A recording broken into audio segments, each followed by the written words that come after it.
आणि पुढची बातमी आहे नाशिकमधून। नाशिकमध्ये पुन्हा एकदा सीएनजीचा तुटवडा जाणवत असून पंपावरती वाहनांच्या लांब रांगा लागलेल्या दिसतात। 1-1.5 तासापासून वाहन चालक हे रांगेमध्ये उभे आहेत आणि तरी देखील गॅस भरण्यासाठी नंबर लागत नसल्याने वाहन चालक हवालदिल झालेले आहेत।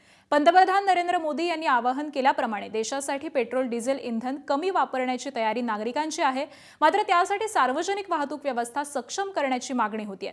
आढावा घेतलाय आमचे प्रतिनिधी मुकुल कुलकर्णी यांनी। बघूयात। नाशिक शहरामध्ये पुन्हा एकदा सीएनजीचा तुटवडा जाणवतोय आणि नाशिक शहरातील सीएनजी पंपावर भल्या मोठ्या रांगा बघायला मिळत आहेत। आपण आता नाशिक मुंबई हायवेला लागून असणाऱ्या अमृतधाम परिसरातील एका सीएनजीच्या पंपावर आहोत। इथून आता ही रांग आपण बघतोय, ही रांग इथून सुरू होते आणि ह्या रांगेचा जर शेवट बघायला गेलं तर लांबपर्यंत आपल्याला वाहनांच्या रांगा बघायला मिळत आहेत। अनेक दिवसांपासून शहरामध्ये सीएनजीचा अशाच स्वरूपाचा तुटवडा आहे।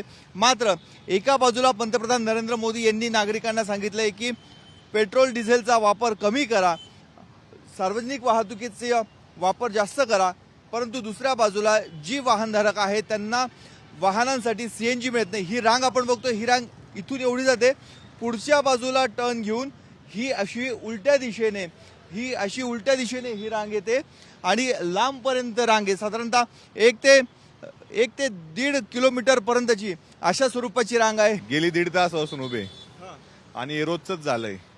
रोजचं त्यांचं आज काल तर पंप बंद होता 2-3 वाजेपर्यंत। काल तर रांगा त्या केकेवाकपासून इथपर्यंत अशा रिवर्स आलेल्या होत्या। म्हणजे ही रोजच मध्यमवर्गीयांना रोजच हा त्रास आहे। गॅसचे भाव पण वाढवले, यांचं रोजच झालंय। यांना काही सांगायला ते आमच्या हातात काही नाही, वरूनच असं आहे। पंतप्रधानांनी जे आवाहन केलं त्या आवाहनाला साथ देण्याची नाशिककरांची तयारी आहे, परंतु तेवढी सार्वजनिक वाहतूक व्यवस्था सक्षम करा अशी मागणी पण होत आहे।